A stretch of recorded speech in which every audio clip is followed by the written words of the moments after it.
Olá, bom dia para você, seja bem-vindo a essa edição. Nós estamos ao vivo, agora 8 horas 31 minutos pelo horário de Brasília, aquele nosso horário de sempre. Vamos começar esse dia bem informados? Pegue seu cafezinho, que chegou a hora de conferir comigo quais são os assuntos que estão em jogo nessa terça-feira no Brasil e também no mundo. Vamos conferir juntos os destaques deste 2 de abril. Abro para você o nosso cardápio de notícias. O governo finaliza a medida que prevê reduzir 13,5% na conta de energia ainda em 2024. Operação Verão de combate ao tráfico de drogas no litoral de São Paulo termina com 56 mortos e mais de 1.000 presos. Tiroteio em escola na Finlândia deixa 3 crianças feridas. E no Dia Mundial de Conscientização do Autismo, a gente aproveita para falar sobre esse transtorno que é cercado de preconceitos diante da falta de informação. A gente fala sobre esses e tantos outros temas super importantes a partir de agora. Seja muito bem-vindo. O governo federal finalizou a medida que prevê uma redução nas contas de energia ainda neste ano, com os repasses de recursos vindos da privatização da Eletrobras. O texto, editado pelo ministro de Minas e Energia, está na Casa Civil para ajustes, mas deve ser publicado em breve. Vamos ver. A redução pode chegar a 3,5% na conta de energia ainda em 2024. A diminuição se dá pelo repasse de recursos vindos da privatização da Eletrobras. A estimativa conta numa medida provisória editada pelo ministro de Minas e Energia, Alexandre Silveira.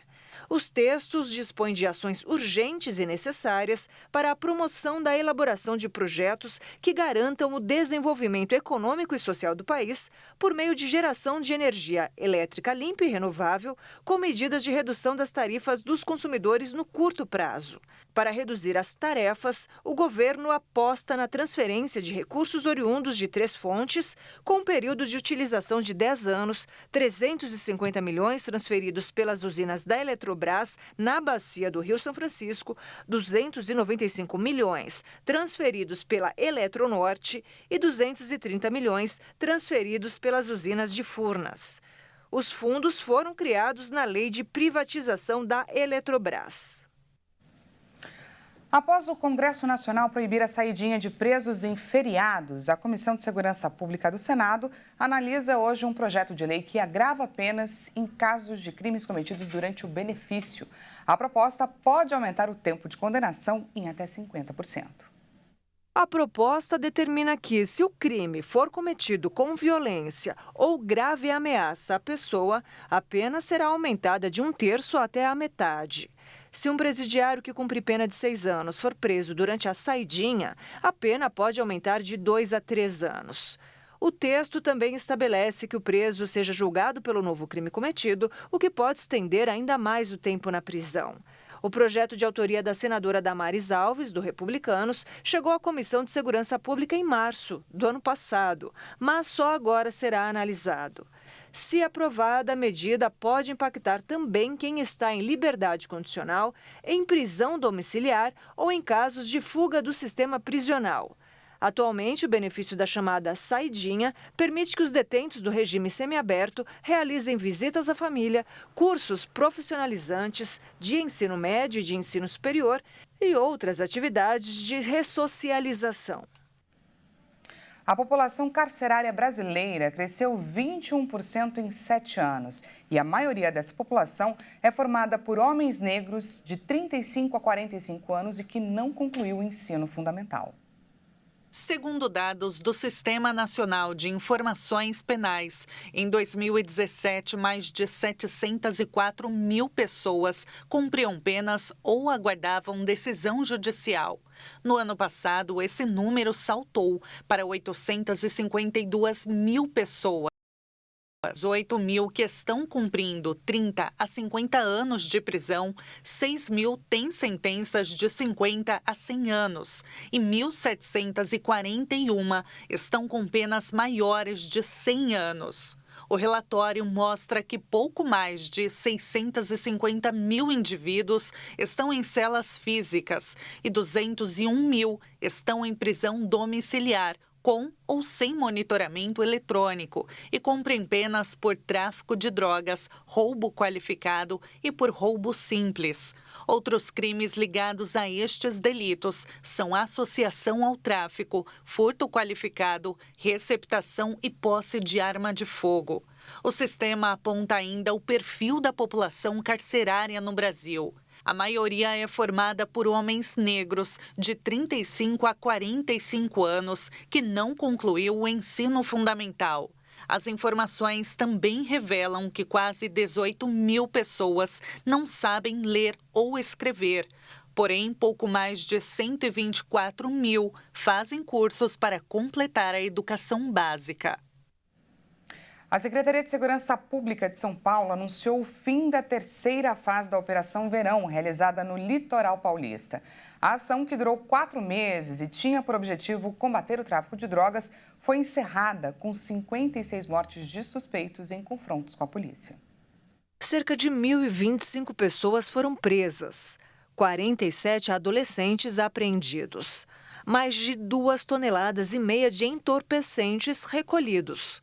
Nos dados apresentados, uma redução de 25% no número de roubos ocorridos na Baixada foi registrada, o que mostra a efetividade da operação.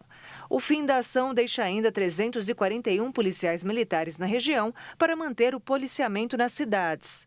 Há também a previsão do aumento no número de policiais civis ainda em 2024. O Conselho Estadual de Defesa dos Direitos da Pessoa Humana enviou ao secretário de Segurança Pública de São Paulo uma representação de improbidade administrativa devido ao alto número de pessoas mortas em operações no período. O governo diz que as mortes são resultado da reação violenta de criminosos contra os agentes de segurança. Todos os casos são rigorosamente investigados pela Polícia Civil e Militar, com acompanhamento das respectivas corregedorias, Ministério Público e Poder Judiciário. Agora, 8h38, a gente vai para um rápido intervalo e na volta você confere. Tiroteio em escola na Finlândia deixa 3 crianças feridas. E a gente fala também sobre o Dia Mundial de Conscientização do Autismo. A gente aproveita, é claro, para falar sobre esse transtorno que é cercado de preconceitos diante da falta de informação. A gente volta já já, não perca!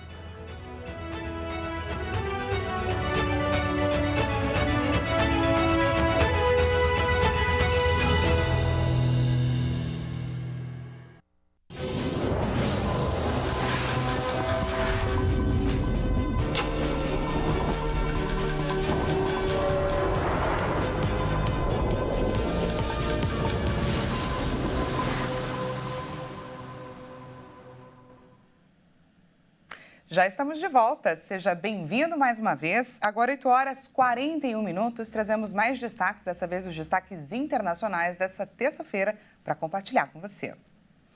Um tiroteio envolvendo menores de idade terminou com 3 feridos e 1 detido em uma escola na Finlândia, no norte de Helsinki. O suspeito tem 12 anos de idade. As forças de segurança chegaram ao estabelecimento de ensino pouco depois das 9 da manhã no horário local. E o suspeito foi detido cerca de 1 hora depois, portando uma arma. Segundo meios de comunicação finlandeses, as crianças foram mantidas na sala de aula, enquanto vários pais seguiram para a escola. Um gabinete de crise foi criado, com profissionais da área de educação e funcionários da prefeitura. O site da escola detalha que a instituição tem quase 800 alunos, divididos em 2 centros, com idades entre 7 e 15 anos. O país nórdico registrou 2 tragédias similares em escolas em 2007 e 2008. O movimento libanês Hezbollah, que é apoiado pelo Irã, afirmou que o bombardeio israelense na Síria será punido, que haverá sim retaliação. Na tragédia desta segunda-feira, o anexo da embaixada iraniana em Damasco foi atingido e várias pessoas morreram no local, entre elas membros dos Guardiões da Revolução Islâmica, incluindo 2 altos dirigentes. O movimento libanês Hezbollah, apoiado pelo Irã, alertou que Israel pagará por matar membros do alto escalão dos Guardiões da Revolução Islâmica em um bombardeio nesta segunda-feira contra o consulado iraniano na Síria. O bombardeio em Damasco não passará sem que o inimigo seja punido e receba vingança, declarou o grupo xiita libanês em um comunicado. O ataque israelense matou 7 membros dos Guardiões da Revolução.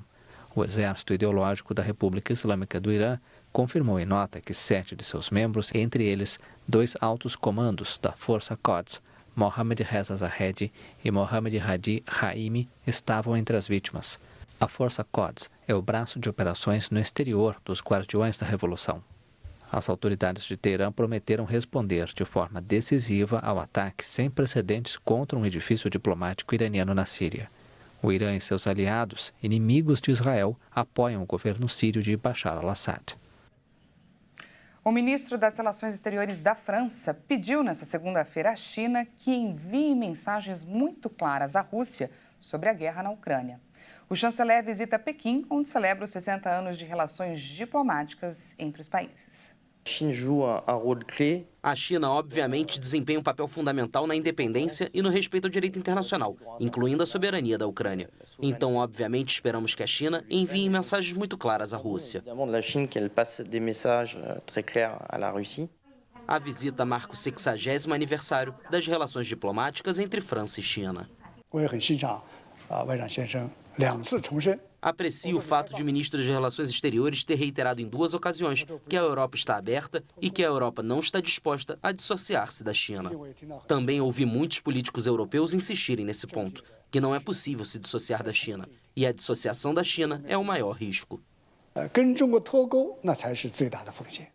A China, que se apresenta como uma parte neutra, mas cuja relação com a Rússia foi reforçada desde o início do conflito, defende uma solução política para acabar com os combates na Ucrânia. Os países ocidentais pedem a Pequim que assuma um papel mais ativo no conflito e use a sua influência sobre Moscou. O escândalo conhecido como Rolex Gate teve sua primeira vítima no governo peruano. O ministro do Interior, Victor Torres, renunciou ao cargo. Ao deixar o Palácio Presidencial, Torres disse que a mandatária aceitou sua renúncia após citar problemas familiares. Coordenei com a senhora e estou saindo porque a senhora concordou. Ela é uma pessoa muito cortês. Ajudem-na a governar. Torres ocupava o cargo desde 21 de novembro e era o chefe da polícia, que no fim de semana realizou uma busca e apreensão na residência e no gabinete da presidente, no contexto do chamado Rolex Gate. O escândalo aponta para o fato de que Boluarte não teria declarado alguns relógios dessa marca de luxo dentro de seu patrimônio.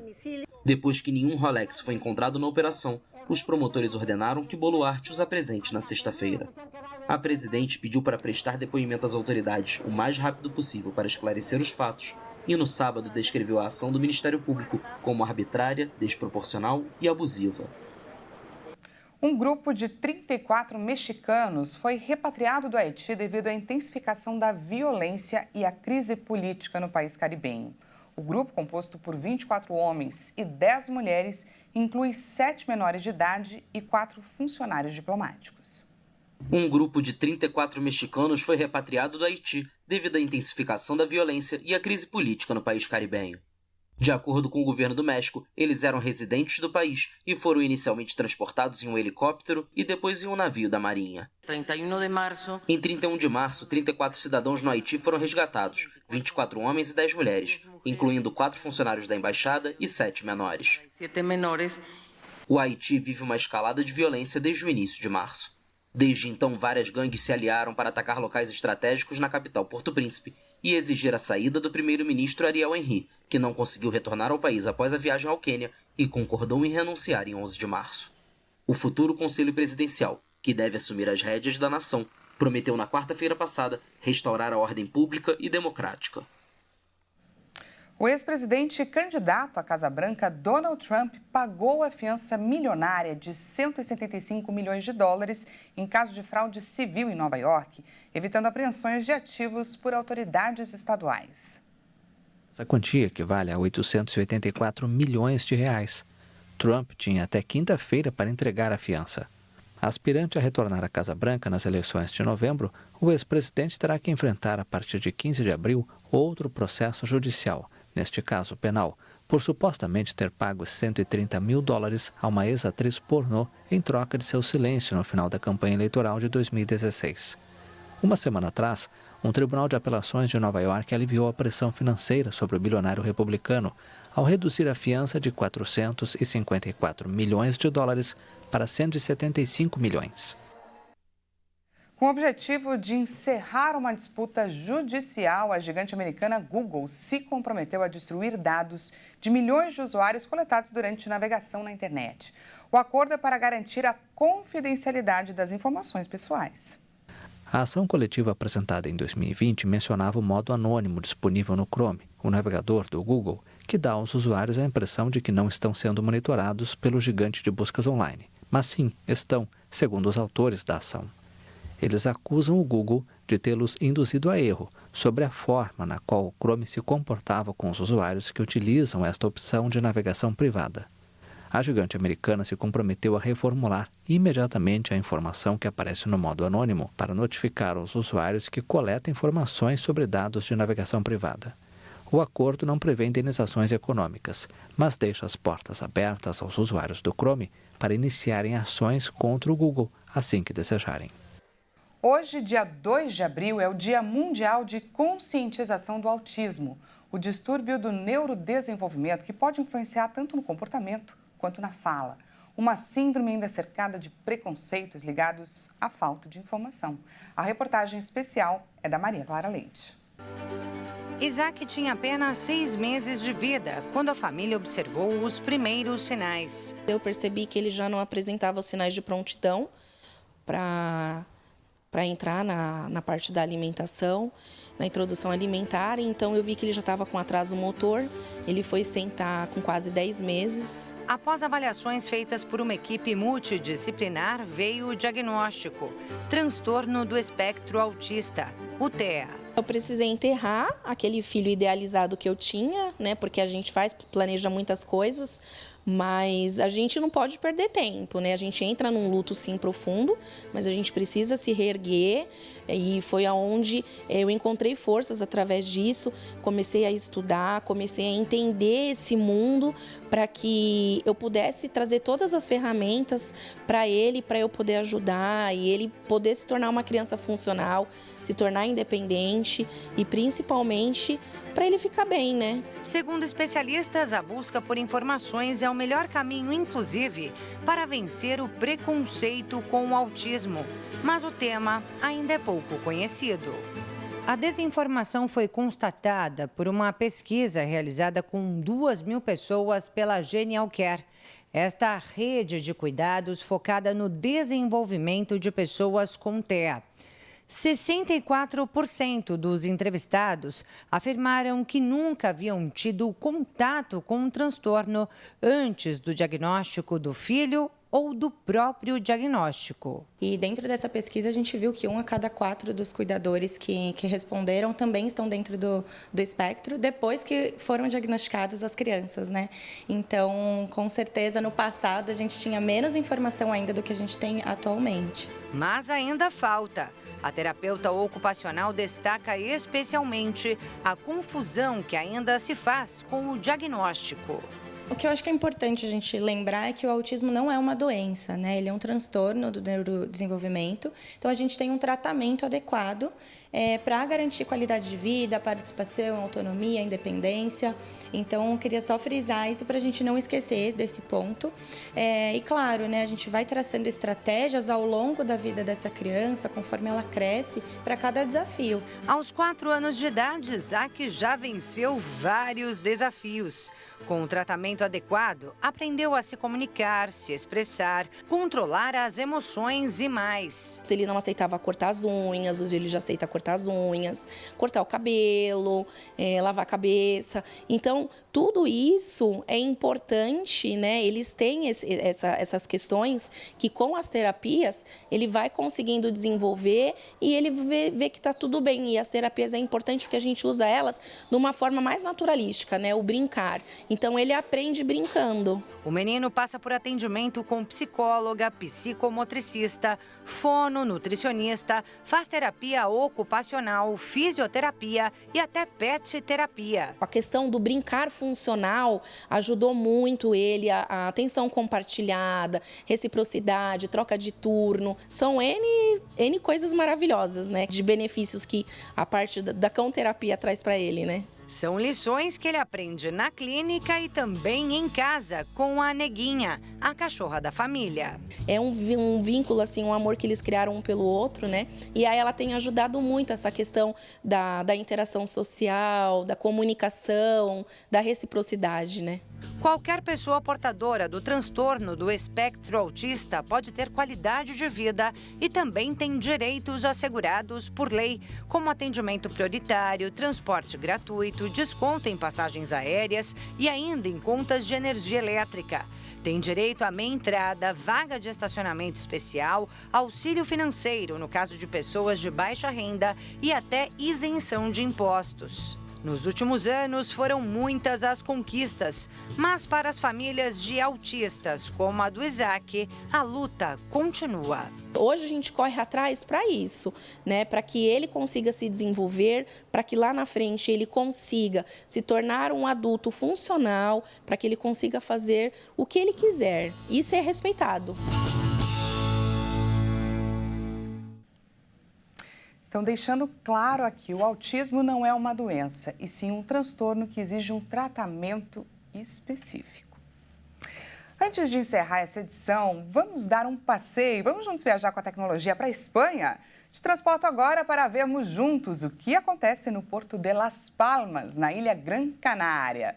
Podemos ver, gente, alguns navios lá no fundo e em destaque, é claro, o porto. Olha só a quantidade de containers, inclusive com o guindaste aí em atividade, fazendo o transporte deles. Apesar desse grande movimento por lá, o turismo da ilha que é o forte, suas praias com areia branca, paradisíaca, que atrai muitos viajantes, gente do mundo todo. Como dá para ver, dá para perceber e muito bem, o sol por lá está fortíssimo, isso porque no fuso eles estão 4 horinhas à nossa frente. Então, enquanto aqui são 8 horas e 54 minutinhos, por lá já é meio-dia e 54. E é com essas imagens que a gente encerra esse Jornal da Manhã. Às 10 horas, Juliana Dariva chega com mais destaques para você e eu retorno a 1 hora da tarde com o balanço das notícias, com tudo que você precisa saber nessa terça-feira. Portanto, não perca. Até lá!